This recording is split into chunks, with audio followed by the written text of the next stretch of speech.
This is the Business of Advice podcast, where we help good advisors become great business owners. Hey, we are coming live. We're here at World Series in San Diego. My good friend Scott McKain just walked off stage and just trying to grab the speakers and not just, I think, want to hear some additional thoughts that you have that we can share with everyone, the people that weren't fortunate enough to be there with you today. But and why weren't they here? I know. They should You're be. missing out. But man, it was great to see you again, too. It's funny, last time you spoke was in San Diego, but it's a long time ago. Yeah. So well, glad to have you back. I'm just so excited to see the growth of your organization and the leadership that you've provided. Appreciate because that. we couldn't even fit in the hotel. Oh, no. This meeting could not fit in the hotel that we were in San Diego the first time. And what a great event. I mean, you folks do it right. It's been fun. So I appreciate you being there. You just rocked the stage.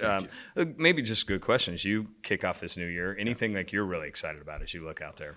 Gosh, I think we've had more of a focus on the client experience and practice management than ever before. The advisors are understanding that we've got to connect not only intellectually and financially with our clients, but emotionally. Yep. And what is more emotional than money? I'll complain about my wife before I complain about my money, right? I mean, it is one of the most personal and emotional topics out there. And so the opportunity that these great advisors have, not only, and it was true in my life, the opportunity that they have to connect in a way that makes a difference is just. I know it sounds like what the speaker at an event like this is supposed to say, but man, I don't know that there's any other business, unless you're in medicine, that you can make such a significant difference in the lives of people. I always tell them, I said, their doctor, their pastor, and their advisor, are some of the three most important people. Right. They get to be there for people during some incredible highs, but also some of the toughest points, as you've experienced too, it's to be there when bad things happen also. So one of the things you talked about, you've trademarked the ultimate client experience. You're well known for that.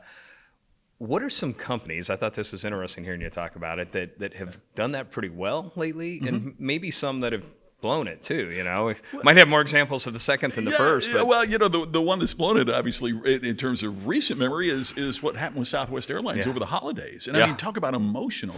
It wasn't just a technological failure; it was a breach of trust. Yeah, and that's when it hurts customers and clients the most.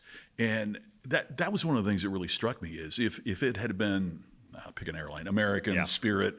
You're going, well, those guys, they didn't know what they were doing anyway. But we place such trust in Southwest as the airline that would get you there that now we take it more personally when it goes down and when we feel like they don't care about us. But hey, let's talk about the ones that do it great. I mentioned from the stage today this steakhouse in Indianapolis, St. Elmo, and man, I'll tell you what, been there multiple times, and I tell everyone about aren't it. Aren't they great? And see, that's Jay Bear, our friend, mentions about talk triggers. Is there something that will move your client to talk about you? And that's what they do. That's part of what the ultimate client experience is about. And people aren't going to be enraptured by a specific detail about a financial instrument, but it's what it does for them and how you create that connection, which is what they do at St. Elmo's by teaching their waiters how to be models to get repeat and referral business. I mean, what restaurant teaches servers about the importance of references? They just do it right in so many ways. So the reason I talk about them too, Cody, is because it doesn't have to be. I mean, we talk a lot about the Apples, the Amazons, and if I'm an advisor in small town Indiana where I'm from, I might be thinking, but how do I do that, right? I don't have the several $1 billion sitting in cash to fund something like this. And it's really about doing the right things consistently in a very caring, empathetic, personal, human way. Yeah, it was cool hearing that story. Thad and I were sitting backstage, and I own a couple restaurants, and I told him, I'm like, I got to figure out how to apply that, right? Do we have the team that could do that right now? Right. But how do we start training around that? Because that's a really cool way of how they've just trained their wait staff to be able to handle that. So they said the fundamental step for us was to get servers to look at this as a profession, not as a stepping stone. And when you get to the point that people that work for you look at this as a career, not as just a job, but it's true with us with assistants. It's true with us with our team. Are they looking at this as something I'm going to do until I get to the next phase, or do I see ways that I could grow where I'm working? And it's just like what we talk about with clients. How do we leverage things so that clients see within their tolerance of risk that they're going to grow and have the retirement that they desire and the things that they want. That's good. One of the things you talked about a lot too was narrative and story and just how important that is to connection. Just maybe share a few thoughts, some of the like thoughts that you had around that? Yeah, it's one of the things that I think, stories are word pictures. In our entire life, we'll never go up to someone and say, I remember your name, but your face escapes me. Yeah. Right? I mean, we'll remember the picture. We don't Yep. remember the words that go with it. So what we have to do as advisors is have such compelling narrative that people see what we're saying, that they get the picture. Because when they do, they remember it and they're moved emotionally. And when we move people emotionally, that creates an experience. An experience isn't created with data. It supports what we're saying. We need that, absolutely. But the experience is created through emotion, and that's what stories do. Now, I think sometimes when they hear people saying about stories, they think, oh, it's fun, you're being frivolous. No, it's not that at all. I mean, Schindler's List was a story. I mean, stories can convey really, really compelling information. And it's understanding that there is a process of creating a story, and it's practicing it. And it's also understanding the story isn't about making yourself the hero. It's about making other clients the hero so that your prospects see themselves within that narrative. Yeah, that's good. One of the books you wrote, you've written a couple of great books. I still tell Thad he's got to read them. I appreciate it. But Iconic was one of those. And one of the things that you were talking about on stage is kind of these 5 steps to becoming an iconic advisor.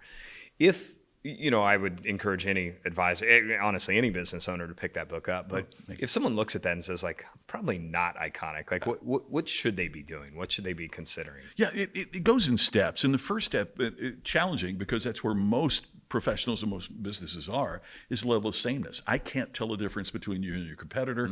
To become a client or to become a customer, we have to make a choice.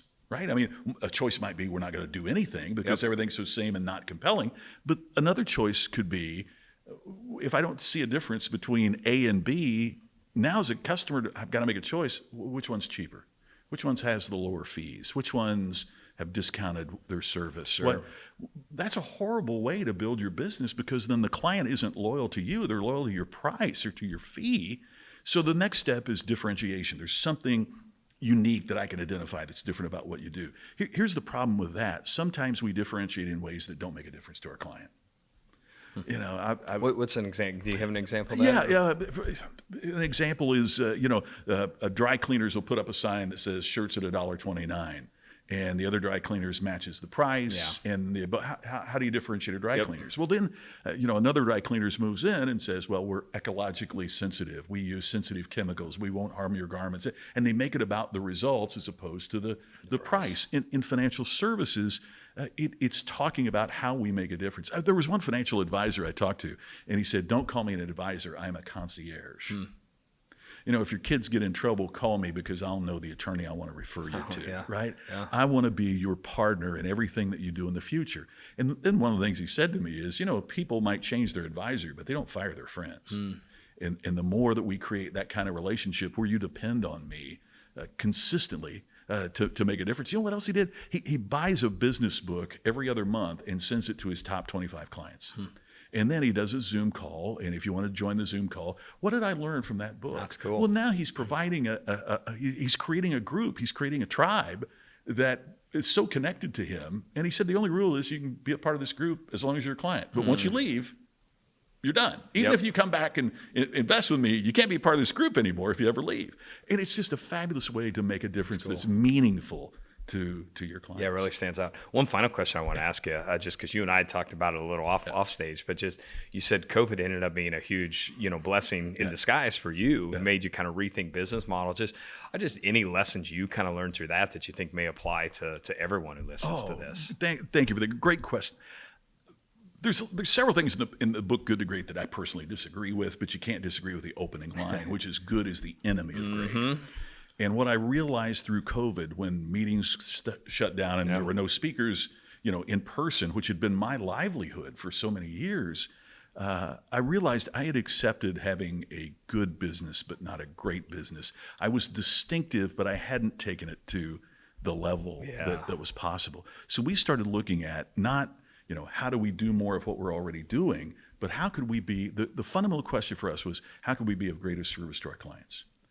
And I discovered the question I needed to be asking is, how do I help my client's client? Because once I started asking, how do I help them help their clients, as opposed to how do I come in and do a program and Rock do a the good job stage for like you just did. Which Yeah. I'm grateful for, and I'm grateful for the opportunity. But what elevated our practice and elevated our business was saying, what can we do for our client's client? Because if there's ways that we can serve them and shine the light on our client, now you've got a sustainable business. Hopefully, I'm also now developing a business that I could sell at some future point. All these things come into play. But the best result is the response that we're getting from clients.